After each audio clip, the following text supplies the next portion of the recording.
The bullet that killed Beatrice Calloway's husband in the spring of 1873 was meant for a horse thief, but bad aim made widows just as easily as good intentions. And now, she stood alone in the Wyoming territory with nothing but a failing ranch and the kind of beauty that made other women whisper warnings about how the frontier would steal it away. She was 24 years old, standing in the doorway of a ranch house that needed repairs she couldn't afford, watching the dust settle where the sheriff had just delivered the news. Thomas had been in the wrong place at the wrong time, caught in a shootout outside a saloon in Cheyenne. 3 months married, and now she was alone with 40 acres of stubborn land and 6 head of cattle that wouldn't be enough to see her through winter. The town of Aurora sat 12 miles east, a collection of wooden buildings and broken promises where she'd have to go tomorrow to arrange the burial. Tonight, she stood on her porch and watched the sun paint the grasslands gold, and she did not cry. She had learned early that tears were a luxury, and out here, luxuries killed you faster than bullets. Quentin Zimmerman first saw her 2 days later when she came to collect her husband's body from the undertaker. He was leaning against the post outside the general store, hat pulled low against the morning sun, when she climbed down from a wagon that looked like it might collapse under a strong wind. She wore black already, though he didn't know if it was for mourning or simply the only decent dress she owned. Her hair was the color of October wheat, pulled back in a practical bun that couldn't quite contain all of it.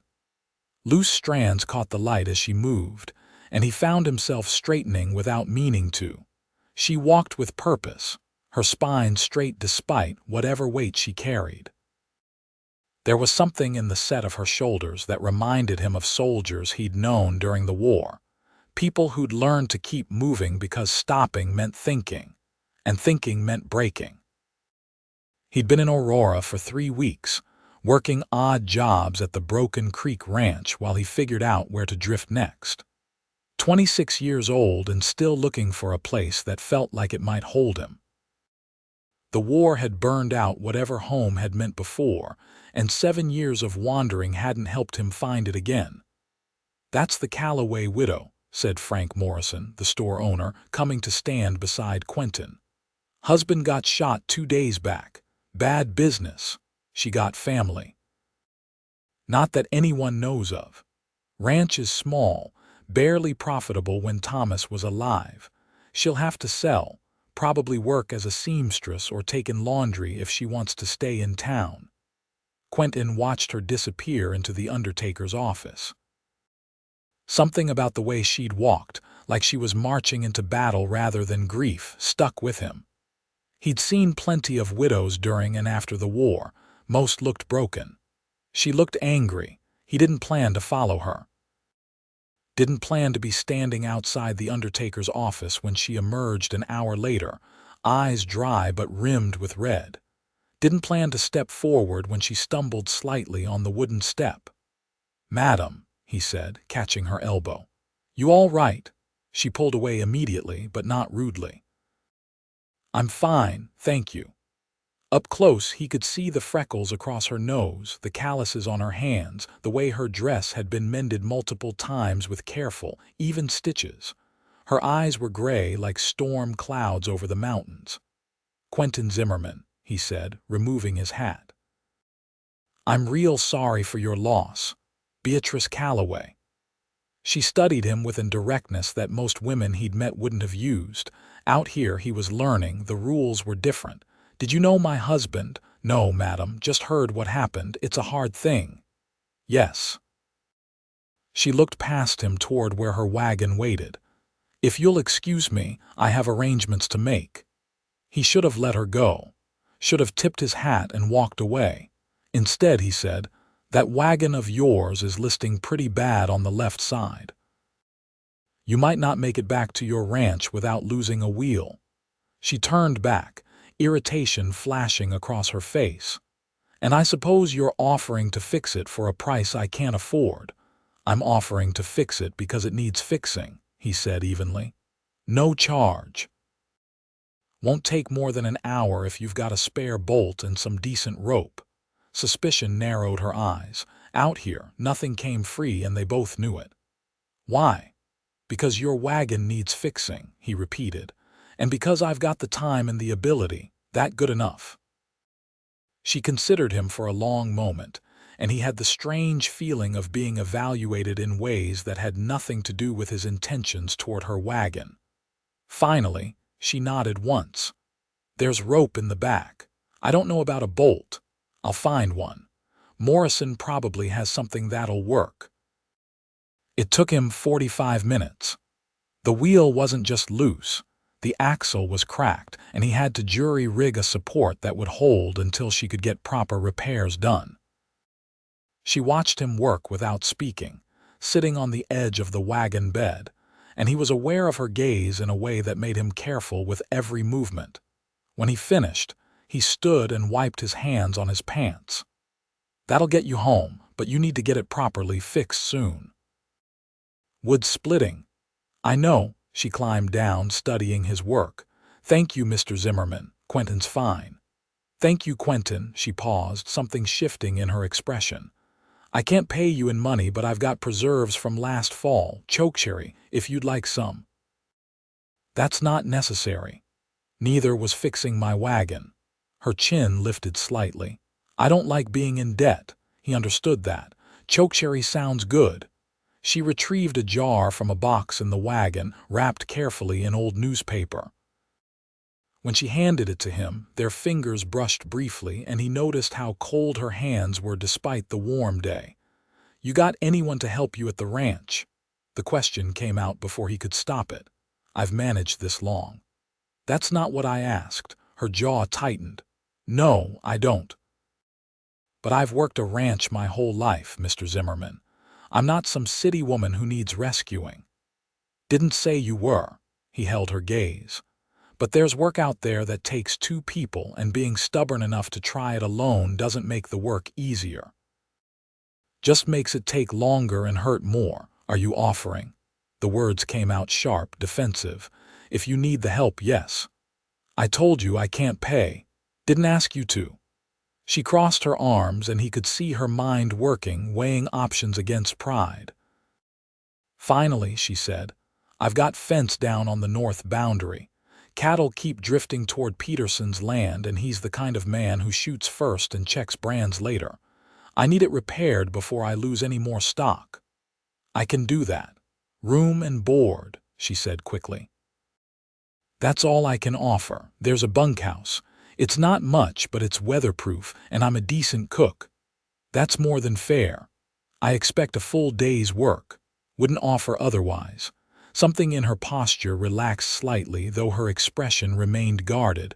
All right then. The funeral is tomorrow at 2. I'd appreciate it if you could come by the day after. Early. I'll be there at sunrise. She nodded, climbing into the wagon. Before she took up the reins, she looked down at him. Why are you doing this? It was a fair question, and he wished he had a simple answer. Because you need help, and because I've got no better place to be. It wasn't the whole truth, but it was all he understood himself. There was something about her that had caught in his chest like a burr, something he couldn't quite name but couldn't ignore either. She looked at him for another moment, then nodded again and drove away. He stood in the street, holding a jar of chokecherry preserves, and wondered what the hell he'd just gotten himself into. The funeral was small. Beatrice stood beside a pine box and listened to a circuit preacher who'd never met Thomas recite generic condolences about God's plan. 15 people attended, mostly out of obligation or curiosity. Quentin stood at the back, hat in hand, and watched her maintain her composure through it all. Only once did she waver, when they lowered the coffin into the ground, and even then, it was just a brief closing of her eyes, a momentary stillness before she straightened again. Afterward, the other ranchers' wives tried to talk to her about selling, about moving to town, about how hard it would be for a woman alone. She listened politely and gave no indication she agreed with any of it. When Mrs. Peterson suggested she might find another husband quickly if she tried, Beatrice's smile could have cut glass. "I buried one husband today," she said quietly. "I think I'll let the ground settle before I start shopping for another." Quentin had to turn away to hide his expression. The woman had spine. He arrived at her ranch just as the sun was breaking over the eastern plains. The house was small but well built, situated in a shallow valley with a creek running through the northern edge. The barn needed paint, the fences needed work, and the whole place had an air of barely holding on, but he could see the bones of something good underneath the neglect. Beatrice was already up, dressed in men's work pants and a faded shirt that had probably belonged to her husband. Her hair was braided down her back, and she looked even younger than she had in the black dress except for her eyes. Those were still ancient. "Coffee's on," she said by way of greeting. "I figured we could ride out to the north fence after breakfast, and I'll show you what needs doing." The kitchen was neat and spare, everything in its place. She scrambled eggs with wild onions and fried salt pork, serving it with yesterday's biscuits and strong coffee. They ate in silence, and Quentin found himself studying her when she wasn't looking. In the morning light, he could see the fine lines starting at the corners of her eyes, the way her hands moved with efficient grace, the unconscious competence of someone who'd been taking care of herself for a long time. "You grow up on a ranch?" he asked. "Farm, Iowa." "My father raised corn and had a few head of cattle. I was the oldest of 6, so I learned to work early." She refilled his coffee. "Thomas promised me land of my own, that's why I married him." The honesty surprised him. "Not for love. Love is something rich people can afford." She sat back down, holding her own cup. "I liked him well enough. He was kind, didn't drink too much, didn't raise his hand. That's more than a lot of women get. And he kept his promise about the land, even if it's not as much as either of us hoped." "What happened to your family?" "Cholera took my mother and 3 of my siblings when I was 17. Father married again within the year. New wife didn't want mouths to feed that weren't hers. My brother went west to the mines, and I answered an advertisement for a wife. Thomas was the 3rd man who responded. Only one who seemed decent." She said it matter-of-factly, like she was reciting a recipe rather than the dissolution of everything she'd known. Quentin recognized the tone. It was how soldiers talked about the war, about things too big and terrible to be properly felt. "I'm sorry," he said. "Don't be. I got out. That's more than most do." She stood, gathering the plates. "We should get started. Light's wasting." The north fence was a disaster. 3 sections had collapsed completely, the posts rotted through at the base.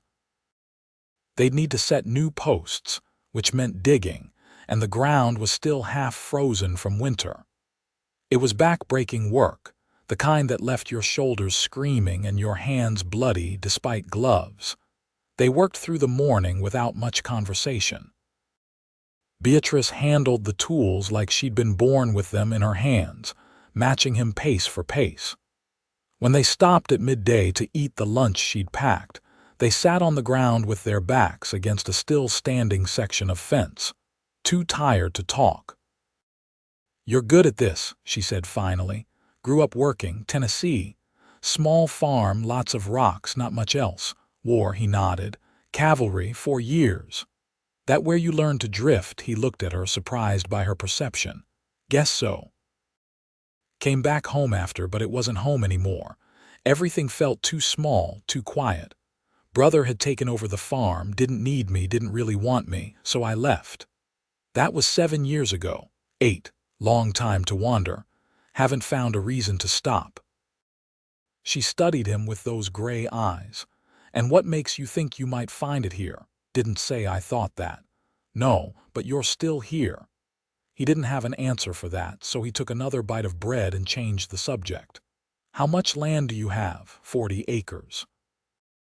Thomas wanted more, but we couldn't afford it. There's good grazing and the creek never runs dry. With enough cattle, it could support a family. She paused.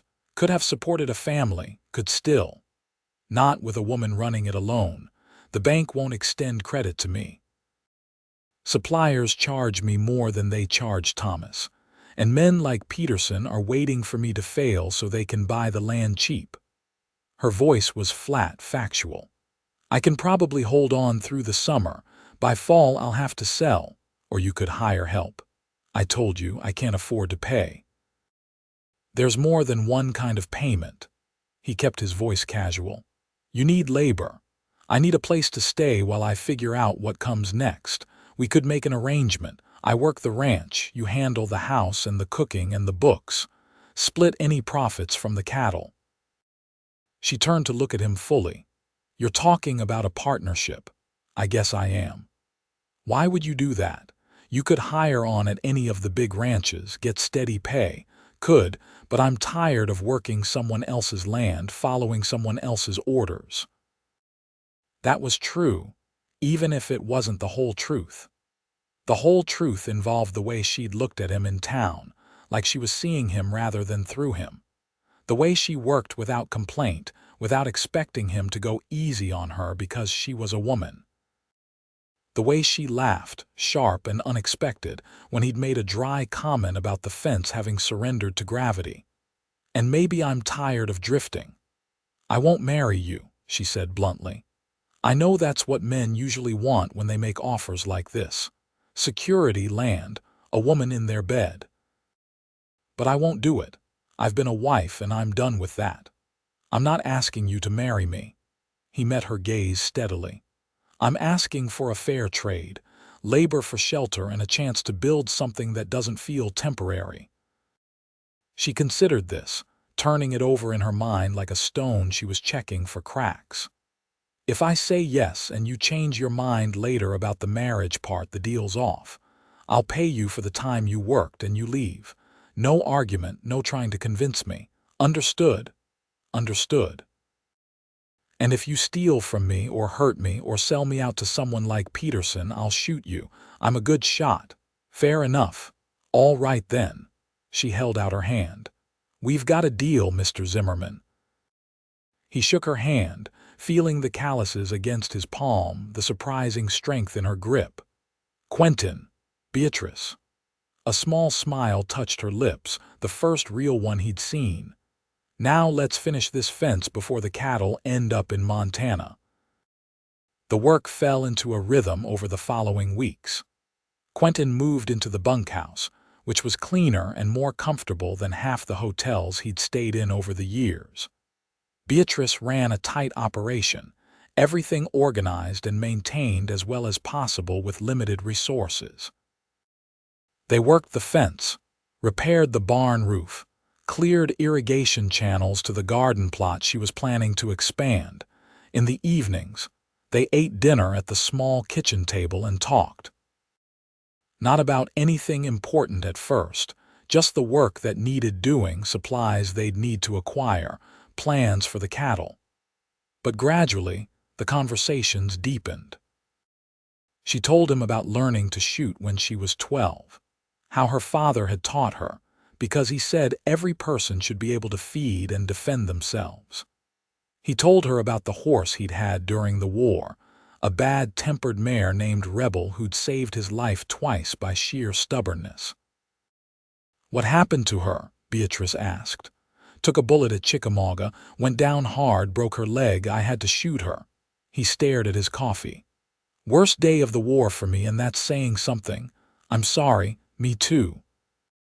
She reached across the table and squeezed his hand briefly, a gesture of comfort that was over before he could fully register it. But he felt the warmth of it long after she'd pulled away. Spring turned to early summer, and the work continued. They bought 4 more head of cattle with the little money Beatrice had saved, gambling on being able to increase the herd before winter. Quentin proved to be good with the animals, patient and calm in a way that kept them settled. Beatrice handled the business side, negotiating with suppliers and buyers with a shrewd awareness of her position. She was right that they charged her more, but she was smart about when to push back and when to accept it. The town women still talked. He heard it when he went into Aurora for supplies. Whispers about the widow and her hired man living alone on that ranch, about what they must be doing out there with no chaperone, no propriety. Mrs. Peterson made a pointed comment one day about how quickly some women forgot their mourning. 6 months, she said, loud enough for others to hear. Barely 6 months and she's got a man living on her property. It's unseemly. Quentin turned to look at her. Mrs. Peterson, I'm doing ranch work, same as I do on any spread. Mrs. Calloway is my employer, nothing more. But if you'd like to come out to the ranch and do the fence mending and cattle wrangling yourself so she can maintain her reputation, I'm sure she'd appreciate the help. Mrs. Peterson's face went red. I never said, you said plenty. He kept his voice level. Maybe you should think about why it bothers you so much that a woman is managing her own property. Or maybe you should mind your own business. He walked out before she could respond, but he knew the incident would make things harder for Beatrice. Sure enough, when he got back to the ranch, she was waiting on the porch, arms crossed. Mrs. Peterson's son just rode out here, she said. Wanted to let me know very courteously that you'd insulted his mother in town. He suggested I might want to reconsider my choice of help. I'm sorry. I shouldn't have said anything. What did you say? He told her. When he finished, she was quiet for a moment, then she started laughing. Not politely, but a real laugh that bent her forward and made her eyes water. Oh God, she gasped. I wish I could have seen her face. You're not angry. Why would I be angry? You defended me, and you were right. She should mind her own business. Beatrice wiped her eyes. The women in town have been whispering since the day after Thomas died. At first, it was about how I'd never manage alone. When you showed up, it became about impropriety. If I fired you, it would be about how I couldn't keep help. I can't win, so I've stopped trying. Still, I made things harder for you. No, you stood up for me, that's different. She looked at him, and something in her expression made his breath catch. Thank you, you're welcome. They stood there on the porch as the sun set, the grasslands turning gold and purple around them, and Quentin realized with sudden clarity that he was in trouble. He'd started to care about this woman, about her sharp tongue and her stubborn pride and the way she looked in the morning light. Started to care in a way that went beyond their working arrangement, beyond simple respect or friendship. He'd told her he wasn't asking her to marry him, and he'd meant it at the time. But standing there, seeing her smile at him like he was someone who mattered, he wondered if he'd been lying to himself. Summer arrived in earnest, bringing long days and hard heat. The cattle grazed fat on the grasslands, and the garden Beatrice had planted flourished. They worked from dawn to dusk, mending what needed mending, building what needed building. Quentin constructed a better chicken coop, and Beatrice acquired a dozen hens that she fussed over like children. The eggs gave them something to sell in town, a small but steady income. They settled into domesticity without quite meaning to. Beatrice would pack lunch, and they'd eat together out on the range, sitting in whatever shade they could find. She'd tell him stories about growing up in Iowa, about her siblings, about the farm. He'd share memories of Tennessee, of his brother, of the few good moments from the war. They laughed more than he'd expected, finding humor in small things, inside jokes developing organically. One evening in late June, a storm rolled in fast and violent. They barely got the cattle secured before the rain hit, driving sheets of water that turned the ground to mud within minutes. They ran for the house, both of them soaked through by the time they reached the porch. Beatrice started laughing, wringing out her braid. We look like drowned rats. Speak for yourself. I look distinguished. You look like you fell in the creek. Distinguished, he insisted, and she laughed harder. They stood dripping in the kitchen, and Beatrice went to get towels. When she came back, she paused in the doorway, looking at him with an expression he couldn't quite read. "What?" he asked. "Nothing, just, you look happy. I don't think I've seen you properly happy before." "I am happy," he said, surprised by the truth of it. "I like it here. Like the work, like the land, like the company." Her voice was light, teasing, but there was something underneath it, a question she wasn't quite asking. "Yeah," he said quietly, "I like the company." The air between them shifted, charged with something more than the electricity from the storm outside. Beatrice took a step forward, then stopped, uncertainty crossing her face. "Quentin," she said, "I need to tell you something, all right? When I said I wouldn't marry you, wouldn't marry anyone, I meant it. But I also said it because I was afraid of needing someone again, of losing them again. Thomas and I weren't in love, but I'd gotten used to him, and when he died, it still hurt. I thought if I kept everyone at a distance, it wouldn't happen again." He waited, not sure where she was going. "But you make it difficult to keep my distance," she continued. "You're here every day, working beside me, talking with me, making me laugh. And I find myself watching for you in the mornings, listening for your voice. Find myself thinking about you when I should be thinking about crop rotation or cattle prices." His heart was beating too fast. "Beatrice, I'm not saying I've changed my mind about marriage," she said quickly. "I don't know what I'm saying exactly. Just that things feel different than they did when you first got here, and I thought you should know, in case you felt it too."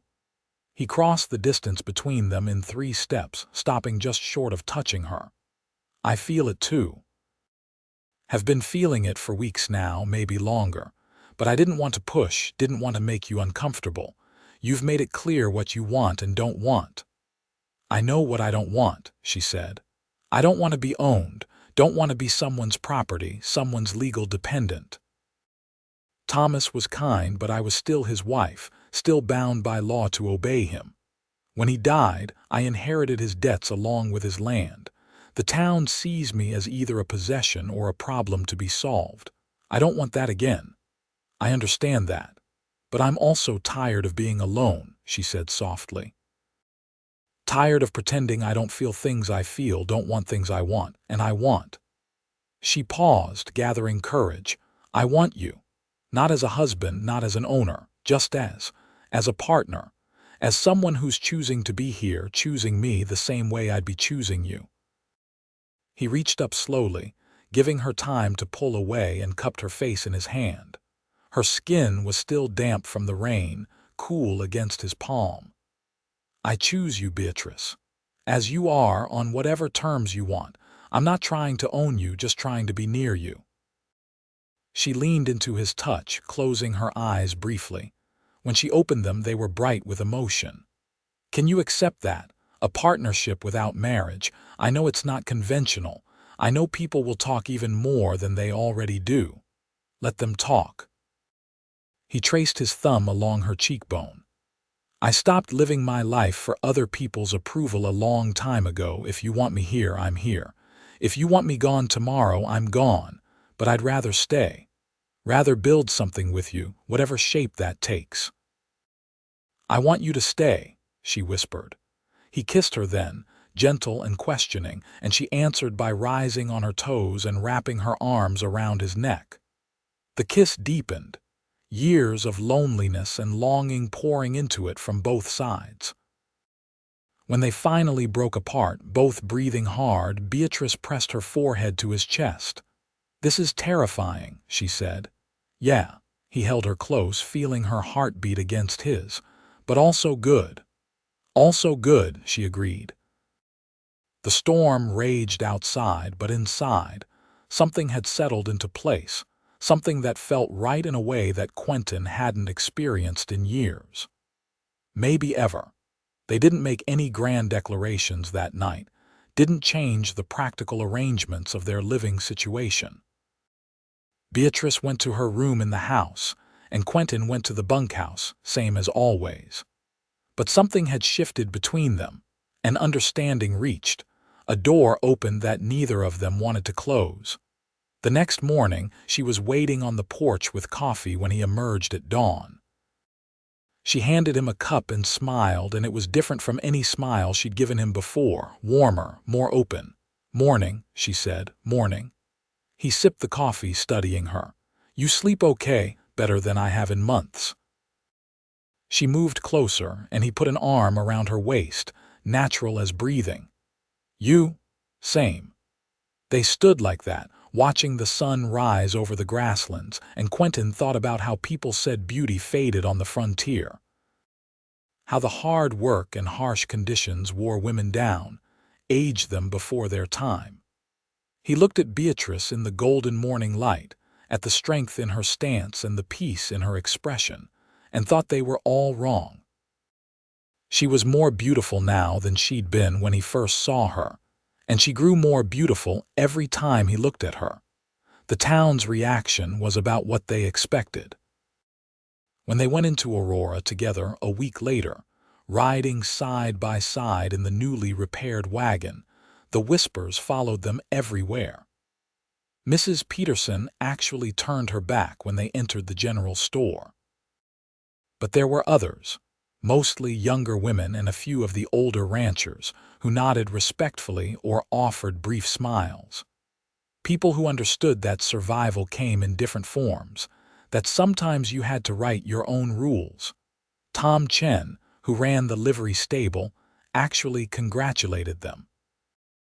"About time," he said to Quentin. "That woman needs someone with some sense, and you look like you've got some.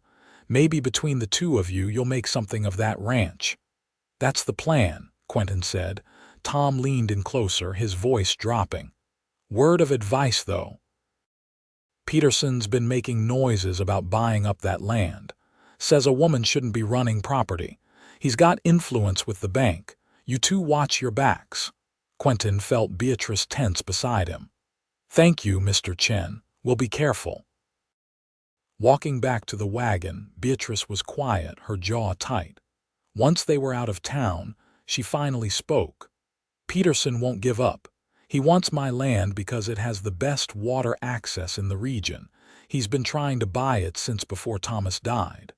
Then we make sure the ranch succeeds. Make it clear you're not selling." "It's not that simple. He could pressure the bank to call in the loan, could spread rumors that damage our reputation enough that no one will do business with us.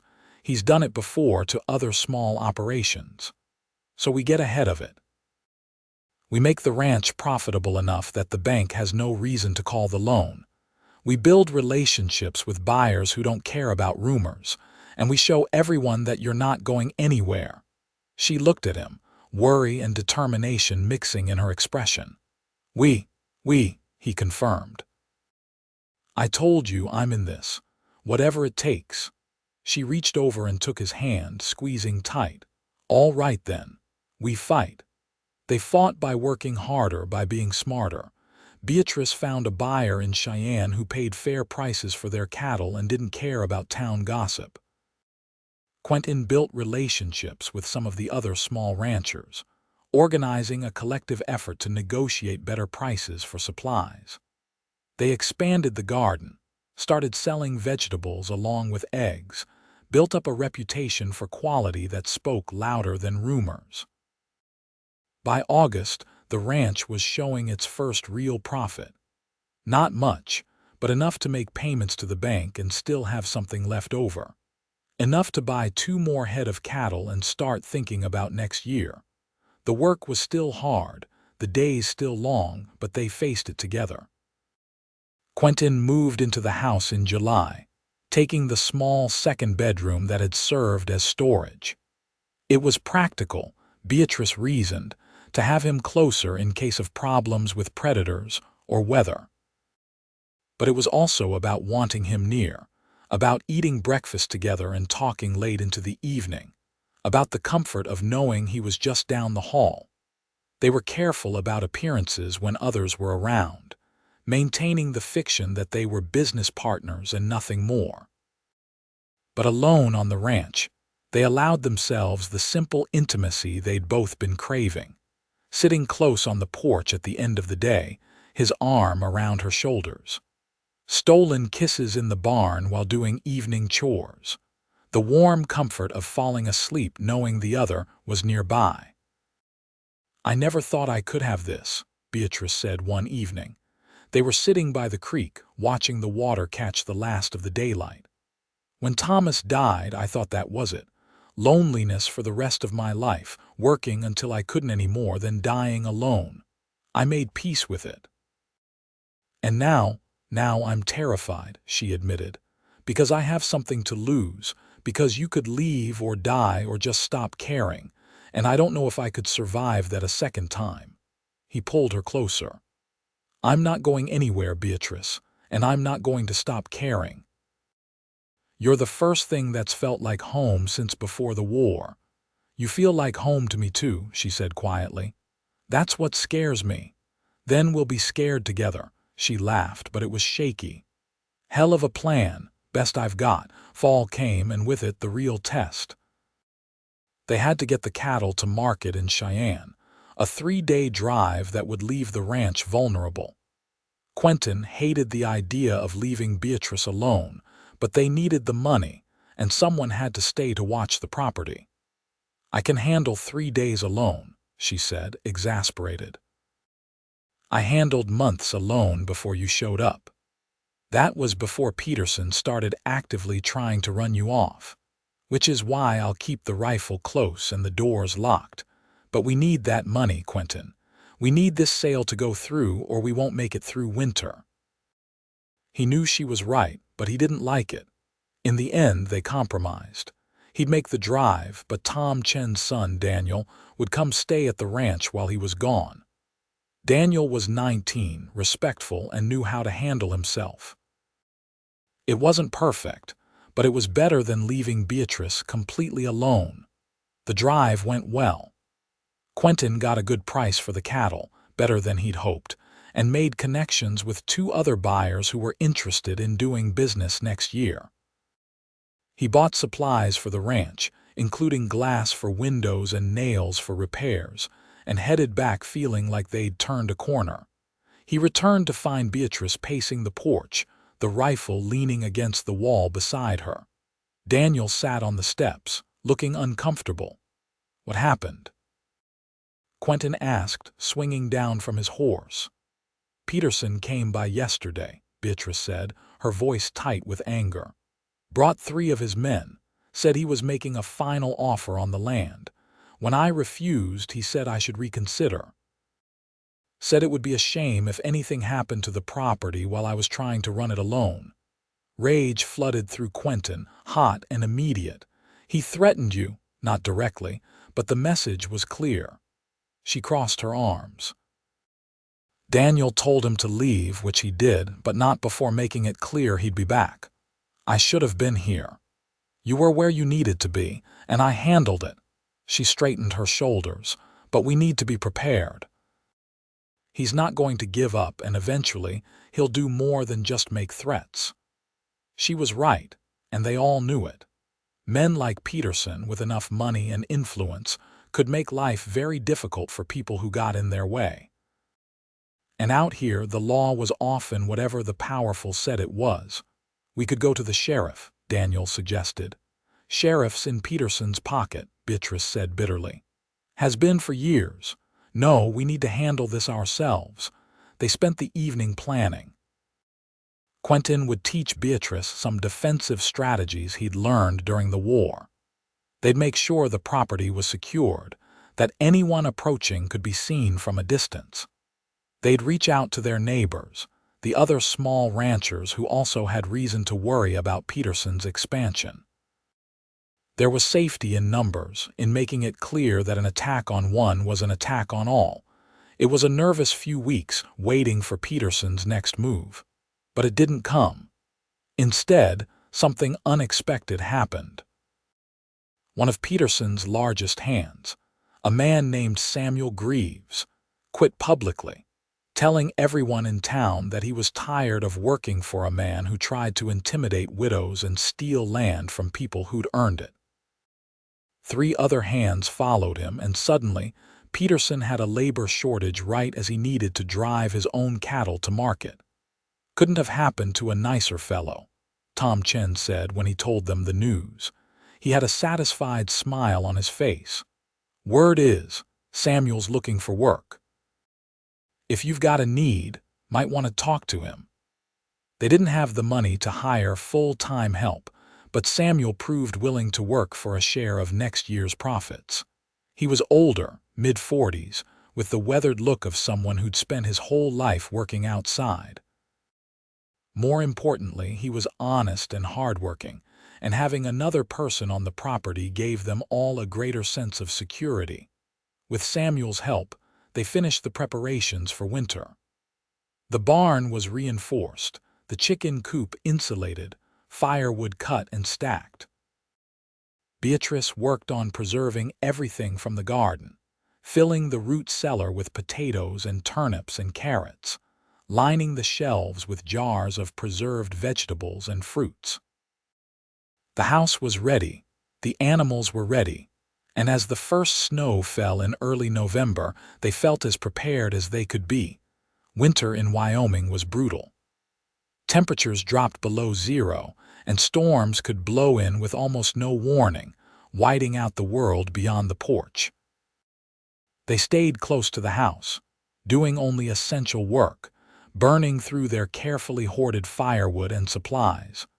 But there was a coziness to it too, a forced intimacy that Quentin found himself treasuring. Long evenings by the fire with Beatrice, reading aloud from the few books she owned or just talking. Learning the small details of her life, her preferences, her dreams. She wanted to expand the herd, wanted to build a real business that could support them both comfortably. Wanted to prove that a woman could run a ranch as well as any man, not in spite of her gender but simply because she was capable. "I want to leave something behind," she said one night. "Something that matters, not just for me but for other women like me. The ones who get told they can't, shouldn't, won't be able to, I want to show them they're wrong." "You will," he said with certainty. "You already are." Christmas came and they made the best of it. Beatrice baked a cake with their precious sugar, and Quentin carved her a new handle for her favorite knife, the old one having cracked. She gave him a shirt she'd sewn, new fabric she'd bought in secret on their last trip to town, and he wore it with absurd pride. "Fits perfect," he said, and she smiled. "Good. You needed something that wasn't held together with hope and patches." They sat close by the fire that night, Beatrice's head on his shoulder, and he thought about how strange life was. A year ago, he'd been drifting through Montana, alone and aimless. Now he was here, rooted, building something with someone who mattered. It didn't look like what he'd expected, didn't follow the traditional path, but it was real and it was theirs. "Quentin," Beatrice said quietly, "if something happened to me, you'd get the ranch. I wrote it into my will, had the lawyer in Cheyenne draw it up. You and Samuel would split it, with you getting the house and the majority share." He pulled back to look at her. "Beatrice, I need to know it's settled," she said. "Need to know that if something happens, the vultures won't descend. That what we've built will go to someone who'll care for it. Peterson can't touch it if it's legally yours. Nothing's going to happen to you. Probably not. But I'm not naive enough to think I'm immortal. Life out here is hard, accidents happen. I just need this settled in my mind." He understood that need for control, for having plans in place. "All right, but you should know if something happened to me, I want you to have everything I've saved. It's not much, but it's yours. I'll put it in writing. Deal." She settled back against him. "Now let's not talk about dying anymore. It's Christmas and we're alive, and that's worth celebrating." He kissed the top of her head, breathing in the scent of her hair, wood smoke and soap, and something uniquely her. "It really is." Winter finally broke in March, the snow melting to reveal the muddy promise of spring. They'd made it through, all of them, including the cattle. It was a victory, small but significant. They'd survived a Wyoming winter and come out stronger. Samuel proved invaluable as they moved into spring work. He knew cattle better than either of them, understood the rhythms of ranch life in a way that only came from decades of experience. He was also good company, with a dry sense of humor and endless patience for Beatrice's questions. He treated her with respect as a boss rather than a woman playing at ranching, and Quentin liked him immensely for it. "You've got a good thing here," Samuel said one day while they were mending fence. "Smart woman, good land, a real partnership. Don't see that often." "I know," Quentin said. "Trust me, I know how lucky I am. She's lucky too. You work hard, don't try to control her, treat her like an equal. That's rare in a man." Samuel drove a post into the ground with more force than necessary. "My wife was like her. Smart, capable, had opinions. I made the mistake of thinking I knew better because I was the man. She died 5 years ago, and I've regretted every time I didn't listen to her, every time I made her feel small. Don't make my mistakes." "I won't," Quentin promised. Spring turned to summer, and the cycle of work continued. But this year felt different, more settled. The ranch was showing consistent profit now, enough that they could hire occasional help for the bigger jobs and still save money. Beatrice's reputation as a shrewd businesswoman was growing, and while some still whispered about impropriety, others had started coming to her for advice. Peterson had largely backed off after the incident with his hired hands quitting, though he still made occasional comments in town about the inappropriateness of the situation at the Calloway ranch. But without the ability to intimidate them economically or physically, he'd been reduced to petty gossip which they could both ignore. "We're going to make it," Beatrice said one evening. They were sitting on the porch, watching another spectacular sunset paint the sky. "Actually make it. The ranch is stable, we're building something real. A year ago I was ready to give up, now look at us." "You would have made it without me," Quentin said. "You're too stubborn to fail, maybe, but it's better with you here." She took his hand, lacing their fingers together. "Everything's better with you here." He lifted her hand to his lips, kissing her knuckles. "I'm not going anywhere." "Good." They sat in comfortable silence, and Quentin marveled at how much could change in a year. How loneliness could transform into companionship. How barren land could bloom with care. How a woman everyone said was doomed to fail had built something remarkable through sheer determination and intelligence. He looked at Beatrice in the fading light, seeing the strength in her profile, the peace in her expression. People said beauty faded on the frontier, worn away by work and weather and hardship. But they were wrong. Her beauty had nothing to do with smooth skin or delicate features. It was in the capable way she moved, the fierce intelligence in her eyes, the generous spirit that had allowed her to trust again after loss. It was in her laugh, her stubbornness, her courage. That kind of beauty didn't fade. It grew stronger with every challenge overcome, every season survived, every choice to keep going when giving up would have been easier. "What are you thinking?" she asked. "That you're beautiful," he said honestly. "More beautiful than the day I met you." She looked at him, surprised and pleased. "That's not what people usually say about ranch women." "Then people are fools." She kissed him, soft and sweet, and he thought about how lucky he was to have found her, to have been smart enough to stay. August brought news that changed everything. Beatrice rode back from town one afternoon with a strange expression on her face, something between shock and excitement. "What happened?" Quentin asked, coming to meet her at the barn. "Peterson's selling. The whole ranch, all his holdings. Moving back east, some family issue." She swung down from her horse, still looking dazed.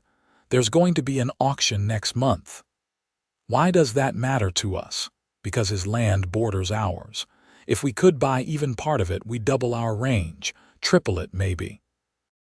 We'd have enough grazing land to support a real herd, enough to make this a legitimate operation. Quentin felt his stomach sink. Beatrice, we don't have that kind of money. I know, but maybe we could borrow it, use our current success as leverage with the bank. Or find investors, people who'd be willing to back us in exchange for a share of future profits. She was pacing now, mind clearly racing. We'd be taking a risk, but it could set us up for years, decades, or it could bury us in debt we can't repay. I know. She stopped, looking at him. But isn't that what building something always requires? Risk. We've played it safe for over a year now and it's worked. We're stable. But stable isn't thriving. I want to thrive, Quentin. I want to build something that lasts, that matters, and this might be our only chance. He studied her, seeing the determination there, the ambition that had always been part of who she was but that she'd had to suppress for so long. She was asking for his opinion, but he could tell she'd already made up her mind. "All right," he said. "Let's at least explore the options. See what's possible." Her face lit up and she threw her arms around him. Thank you for believing in this, in me." "Always," he said, holding her tight. The next few weeks were a whirlwind of planning and negotiation. The bank in Aurora was reluctant to extend them credit, but the bank in Cheyenne, where they'd built a relationship through their cattle sales, was more willing to listen. Beatrice put together a detailed business plan, showing their profits from the past year, their projections for future growth, the ways in which additional land would multiply their capacity. "You've done your homework," the banker, Mr. Simmons, said, reviewing her figures. "This is more professional than half the men who come through here." "I'm running a business, Mr. Simmons," Beatrice said calmly. "I take it seriously. I can see that." He leaned back in his chair. "I'm prepared to offer you a loan for 40% of Peterson's asking price. It's the best I can do without additional collateral." They'd expected that. "We have investors willing to cover another 30%, Beatrice said. This was true. Samuel and 2 of the other small ranchers had agreed to pool resources, seeing the benefit of collective strength. "That leaves us needing to cover 30% ourselves. Can you do that?" "If we liquidate everything we've saved and sell half our current herd, yes. It would leave them vulnerable, walking a tightrope without a net. But if it worked, if they got the land and managed to build the herd back up, they'd be set." "All right," Mr. Simmons said. "I'll approve the loan, but Mrs. Calloway, I need to be clear. If you default, the bank will own everything. Your current property, the new land, all of it. And I won't be able to extend additional credit to help you recover. You'd lose it all." "I understand," Beatrice said. She looked at Quentin and he nodded. They talked about this, about the risk. They were going in with their eyes open. The auction was held on a Saturday in mid-September. Half the territory seemed to show up, drawn by the spectacle of Peterson's empire being dissolved. The man himself wasn't there, already gone back east, but his lawyer stood grim-faced on the auction platform. The bidding was fierce. Several of the larger ranchers wanted the land, seeing the same opportunity Beatrice had. But Beatrice was strategic, letting them drive the price up on the pieces she didn't want while conserving resources for the parcels that mattered. When it came to the section bordering her property, the section with the second-best water access in the region, she bid aggressively. 2,000, one of the big ranchers called. 2,200, Beatrice countered immediately.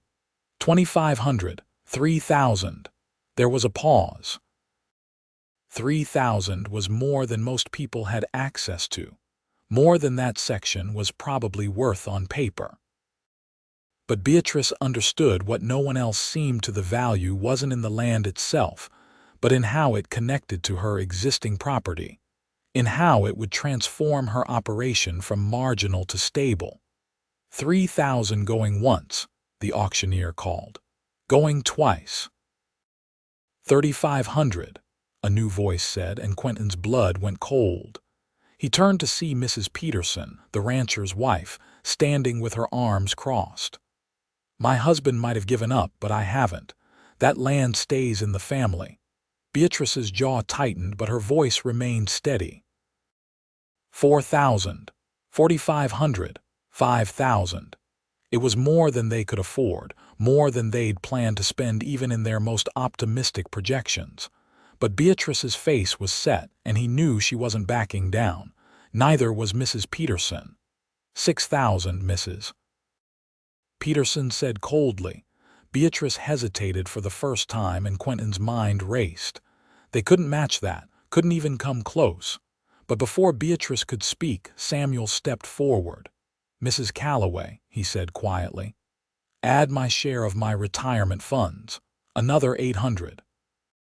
And Johnson and Miller from the collective just authorized me to add their reserves. Another 1,000 combined. We're all in on this. Beatrice looked at him, at the trust and faith in his expression, in the faces of the other small ranchers who were watching. They were betting on her, believing she could make this work. She turned back to the auction. 7,000, the crowd murmured. 7,000 was an enormous sum, more than most ranches made in several years. Mrs. Peterson's face was red, furious, but when she spoke again, her voice was tight. 7,500. 8,000, Beatrice said, silence. Mrs. Peterson stared at her, and for a long moment everyone held their breath. Then she turned and walked away without another word. 8,000 going once, the auctioneer called. Going twice. Sold to Mrs. Beatrice Calloway. The crowd erupted in conversation, but Quentin barely heard it. Beatrice was shaking beside him, whether from fear or excitement or both, he couldn't tell. They'd done it. They'd actually done it. But now they had to make it work. The next months were the hardest of Quentin's life, harder even than the war. They'd leveraged everything, and now they had to deliver. They worked dawn to full dark every day, building fences, moving cattle, establishing the infrastructure they needed on the new land. Samuel and the other small ranchers helped when they could, but everyone had their own operations to run. By December, they were exhausted and stretched so thin financially that Beatrice joked they'd be eating boot leather for Christmas. But the cattle were settled on the new range, the fences were holding, and they'd managed to make their first loan payment. We're going to make it, Quentin said one night, collapsing into bed. I don't know how, but we are. We have to, Beatrice said, curled against his side. They'd stopped pretending months ago that they were sleeping separately. Life was too short and too hard to deny themselves the comfort of being together. Too many people are counting on us. Samuel, Johnson, Miller, everyone who believed in us. We won't let them down. No, she agreed. We won't. Spring came again, their third on the ranch together, and with it, tentative hope. The herd had survived the winter in good condition. Prices were up. They had buyers lined up for their cattle, and several of the other small ranchers were asking about joining their collective, seeing the strength in unified negotiation. The town's attitude had shifted too. They were no longer the scandalous widow and her hired hand. They were the ranchers who'd taken on Peterson and won, who'd built something from nothing through sheer determination.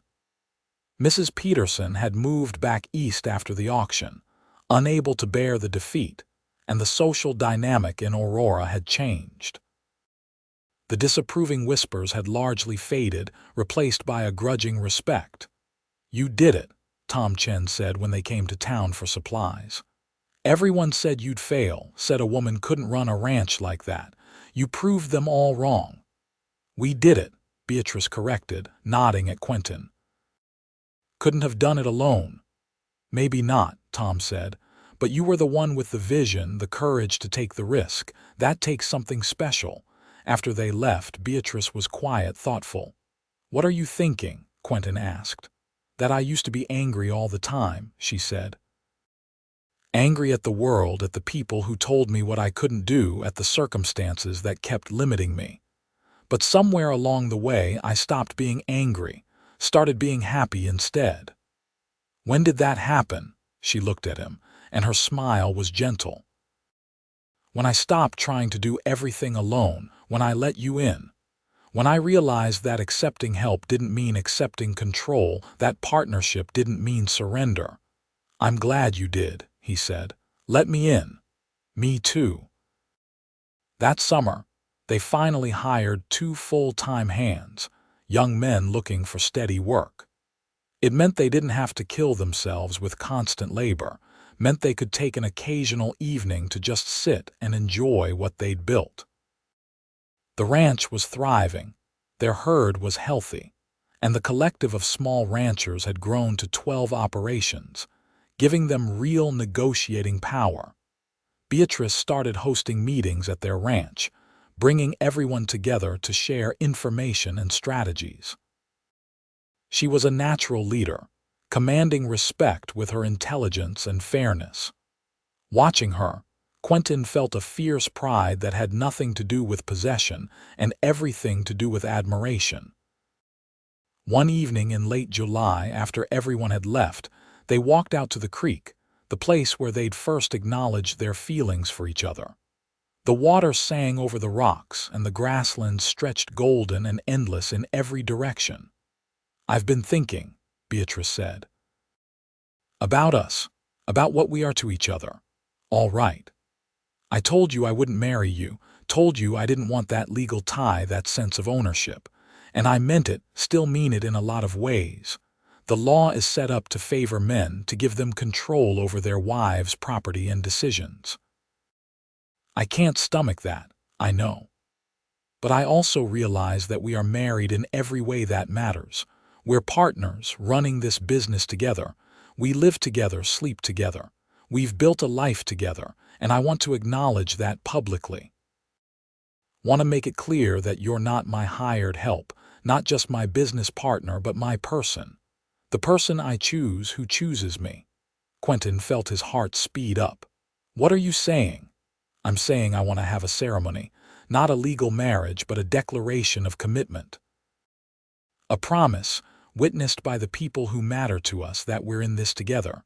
Building a life, a future. That's what I want, if you want it too. He pulled her close, overwhelmed by the rightness of it. I want it. I want to stand up in front of everyone and declare that you're mine and I'm yours.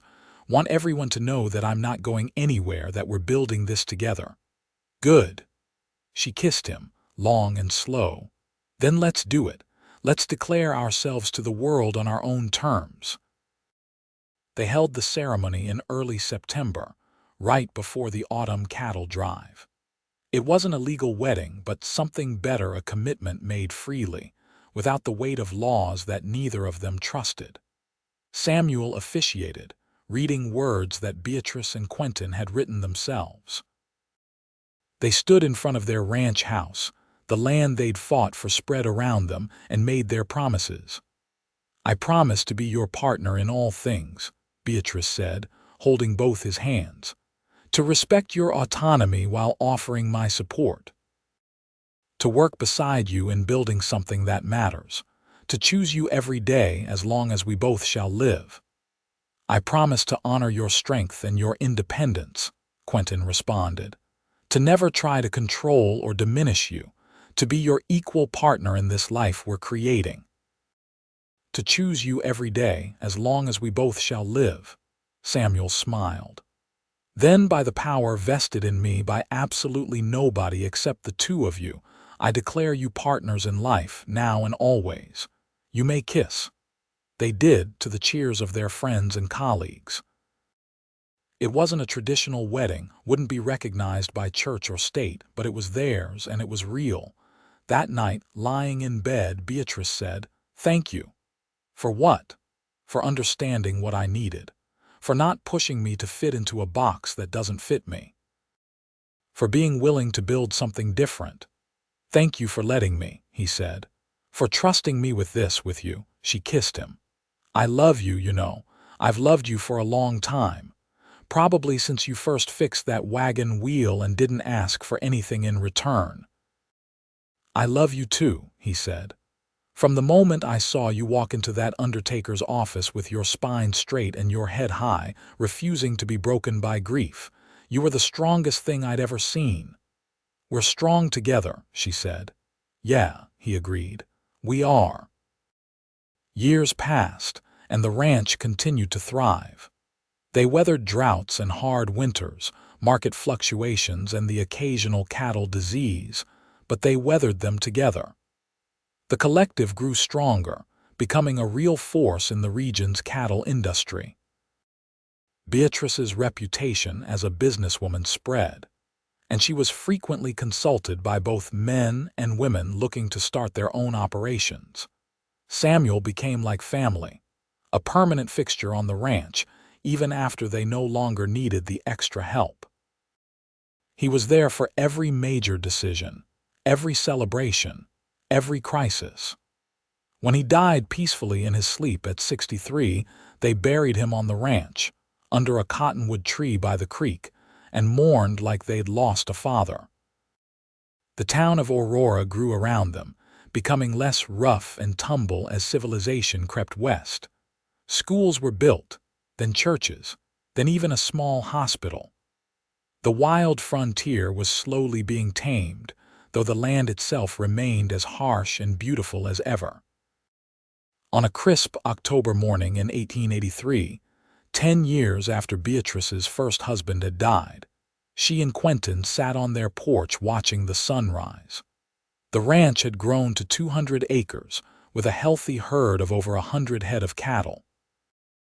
They'd built a new barn, expanded the house, put in proper glass windows and a second story. The place looked prosperous, well-maintained, permanent. We did all right, Beatrice said, sipping her coffee. We did better than all right, Quentin corrected. We built something remarkable. Do you ever regret it? Not doing things the traditional way, not having a legal marriage, children, all the things people expect. He considered the question seriously. They'd talked about children over the years, but had ultimately decided against it. Beatrice felt she'd already raised enough siblings in her youth, and Quentin had no burning desire for fatherhood. They'd poured their energy into the ranch, into their partnership, into building something that would outlast them. No, he said finally, I don't regret anything. This life we've built on our own terms, in our own way, it's more than I ever hoped for. You're more than I ever hoped for. She leaned against him, and he put his arm around her. She was 44 now, he was 46, and they were both showing the wear of their hard life. Her hands were permanently calloused. His back ached on cold mornings. They both had lines etched deep around their eyes from years of squinting against the sun. But when he looked at her, he saw only beauty.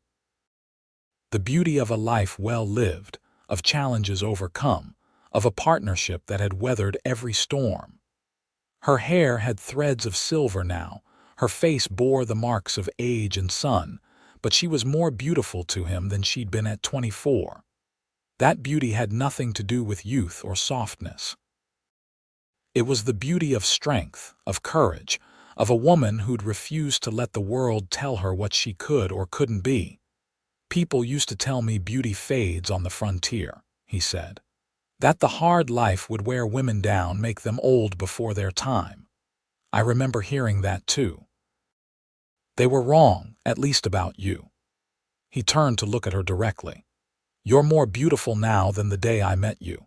Every year, every season, I see more beauty in you, in your strength, in your determination, in the life you've carved out for yourself. That kind of beauty doesn't fade. It grows. She had tears in her eyes, but she was smiling. You always did know the right thing to say. Just telling the truth. They sat in comfortable silence as the sun climbed higher, painting the grasslands in shades of gold and amber. The work of the day awaited, it always did, but for this moment, they simply sat together, watching the land they'd fought for wake to another morning. In the distance, The cattle were dark shapes against the golden grass. The barn stood solid and red against the blue sky. Smoke rose from the bunkhouse chimney where their two hired hands were starting their day. Everything was as it should be as they'd built it, as they'd imagined during those early days when nothing was certain except their determination. "You know what I'm grateful for," Beatrice said. "What?" "That you stayed. That first day when you fixed my wagon, you could have just tipped your hat and walked away, but you didn't. You stayed. Best decision I ever made, mine too, letting you stay, I mean, trusting you." He kissed her temple. "We saved each other, I think. Both of us were lost in our own ways. Both of us needed something to hold on to. And we found it in each other. Yeah, we did." The rest of that day unfolded like countless others had before it. They worked the ranch, tended the cattle, made decisions about feed and water and which sections of fence needed repair. They ate lunch together in the kitchen, discussing whether to expand into horse breeding, weighing the risks and potential rewards. In the evening, they reviewed the books, satisfied to see they were still comfortably profitable, still building their savings. It was ordinary, routine, the kind of day that would never make it into stories or songs. But it was theirs, built through years of work and commitment and choosing each other over and over again. That made it extraordinary. As fall deepened into winter, they prepared once more for the cold months ahead. But this year, there was no anxiety, no desperate scrambling. They had plenty of supplies, solid buildings, healthy livestock. They'd learned how to read the land, how to anticipate problems before they became crises. They'd built something sustainable, something that would endure. Winter nights were spent by the fire as they'd been every year, but now there was a contentment to them that hadn't existed before. They'd proven what they needed to prove to themselves and to everyone else. The ranch was successful. Their partnership worked. They'd found happiness on their own terms. "You ever think about the future?" Beatrice asked one evening. "About what happens to all this when we're gone?" They'd been working on their wills, trying to decide what to do with the ranch. They had no children, no direct heirs. "I think we should leave it to the collective," Quentin said. "Set it up as a training ground for young ranchers who don't have family land. Give them the same chance we gave ourselves." Beatrice smiled. "I like that. Passing on not just the land but the opportunity, the belief that you can build something even if you start with nothing. That's what we did, after all. Started with a failing ranch and a lot of determination. And look at us now." "Look at us now," he agreed. They finalized their plans in early spring, working with a lawyer in Cheyenne to set up a trust that would preserve the ranch as a training facility and working operation. It would be managed by a board drawn from the collective, ensuring that the values they'd built it on, fairness, hard work, respect for all regardless of gender, would continue. "It feels right," Beatrice said after signing the papers. "Knowing it won't just be sold off or absorbed into some bigger operation, knowing it will continue to mean something." "It's your legacy," Quentin said. "You built this. You made it matter." "We built it," she corrected firmly. "Always we, never just me. We built it," he conceded with a smile. The years continued to roll by, each one bringing its own challenges and triumphs. They bought another section of land, then another, gradually building an operation that could support multiple families. Other members of the collective prospered too, and they worked together to improve conditions for ranch workers throughout the region, pushing for fair wages and safe working conditions. Beatrice became something of a legend in Wyoming territory, the woman who'd refused to be broken by widowhood, who'd built a thriving ranch through intelligence and determination. Young women came to work for her, wanting to learn, and she taught them everything she knew. Not just about ranching, but about standing firm in the face of people who said you couldn't, about building lives on your own terms. Quentin was content to work beside her, supporting her leadership while maintaining his own role in the operation. He never felt diminished by her success. Instead, he felt proud. Proud to be her partner, proud to have played a part in building something that mattered. On their 20th anniversary, measured from that day by the creek when they'd first acknowledged their feelings, they held a celebration at the ranch. Everyone from the collective came, along with friends from town, workers past and present. It was a testament to the community they'd built, the relationships they'd fostered. 20 years, Samuel's son Marcus, who'd taken over his father's role on the ranch, said in a toast. 20 years of partnership, of showing all of us what's possible when you build something on respect and equality. You changed this whole region, made it better, made us all better. Beatrice and Quentin stood together, his arm around her waist, and accepted the gratitude and affection of their community. Later, when everyone had gone and they were alone on the porch, watching the stars emerge in the darkening sky, Beatrice said, "Did you ever imagine this? When you first fixed that wagon wheel?" "No," he admitted. "I thought I'd do a job and move on, same as always. I didn't imagine finding home, finding you. I thought I'd lost my chance at happiness when Thomas died," she said. "Thought that was it, the one opportunity I'd get gone. I was preparing myself for a life of solitary survival. Then you showed up and fixed my wagon and never left. Best broken wagon wheel in the history of wagons." She laughed, that same sharp, genuine laugh he'd fallen in love with. "You're ridiculous. You love me anyway." "I do. God help me, I really do." They stood there in the darkness, holding each other, and Quentin thought about all the ways life could surprise you.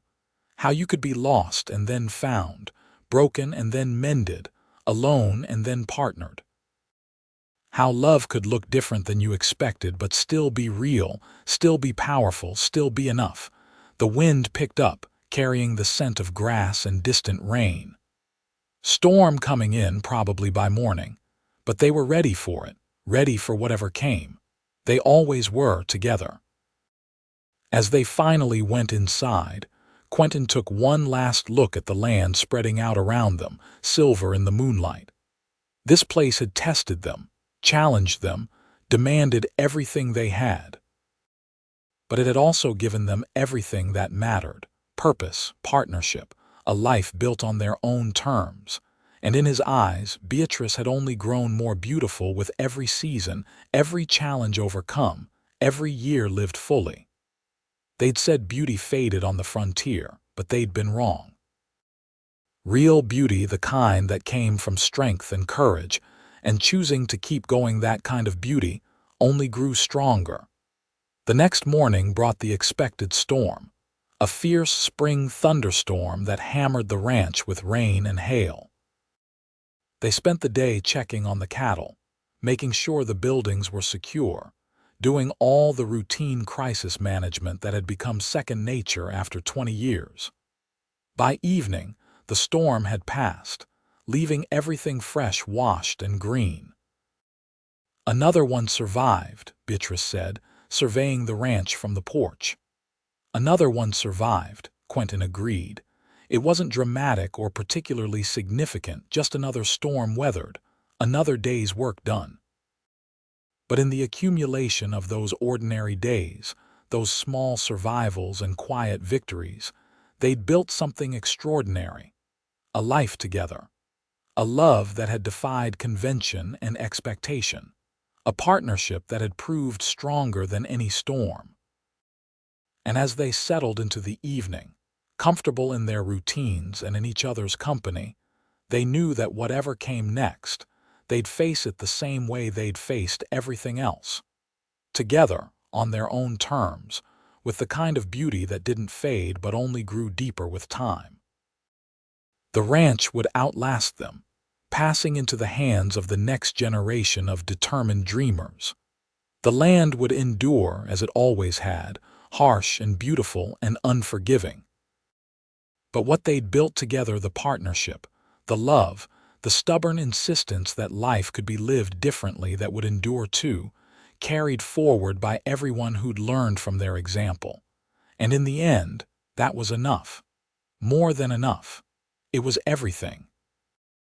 Years later, when Quentin was 68 and Beatrice was 66, they still ran the ranch together, though with more help and less direct labor than in earlier years. Their bodies had slowed, accumulating the aches and pains of a lifetime of hard work, but their partnership remained as strong as ever. They'd watched the Wyoming territory become a state, seen the railroad expand, witnessed the slow transformation of the frontier into something more settled. The wild days were fading into memory, but they'd survived them, thrived in them, built something lasting from them. One autumn evening, sitting on the porch that they'd rebuilt twice over the decades, Beatrice said, "I've been thinking about writing it all down. Our story. Not for publication, just for the archives, so people will know how it really was building a life out here, so women will know it's possible." "You should," Quentin said. "You have a story worth telling." "We have a story worth telling," she corrected. "It was never just me." "Then we'll write it together, like we did everything else." They did write it, over that winter and into the following spring. Sitting together at the kitchen table, they chronicled their years together, the challenges and triumphs, the ways they'd built something different from what society expected. It was honest and detailed, neither romanticizing the hardship nor diminishing their accomplishments. When they finished, Beatrice added a final note. "To anyone reading this who feels trapped by circumstance or convention, who dreams of something different but fears it's impossible, it's not. The frontier taught us that possibility exists in the spaces between what is and what could be. We found it. You can too." They placed the manuscript in the archives in Cheyenne, and it would eventually become a valuable historical document, studied by researchers interested in women's roles in the West, in alternative family structures, in the reality of frontier life beyond the myths. But that was all in the future. For now, they simply continued living, day by day, season by season, year by year, working the ranch they'd built, supporting the collective they'd helped create, loving each other with a constancy that had become as natural as breathing. Quentin knew his time was growing short when he turned 70. His body was failing in small ways, wearing out after a lifetime of hard use. But he wasn't afraid. He'd lived fully, loved deeply, built something that mattered. When his time came, he'd leave with no regrets. Beatrice knew it too, though neither of them spoke of it directly. She made sure he was comfortable, adjusted their routines to accommodate his limitations, and loved him with a fierce tenderness that made his chest ache. "I'd do it all again," he told her one night. "Every single moment exactly the same." "Me too," she said, holding his hand.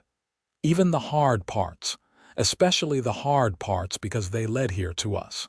When he died, it was peacefully in his sleep, with Beatrice beside him as she'd been for nearly 30 years. She grieved deeply, but without breaking. He taught her that grief and strength could coexist, that mourning someone didn't mean surrendering to despair. She continued running the ranch for another 15 years, finally retiring at 81 to a small house in town.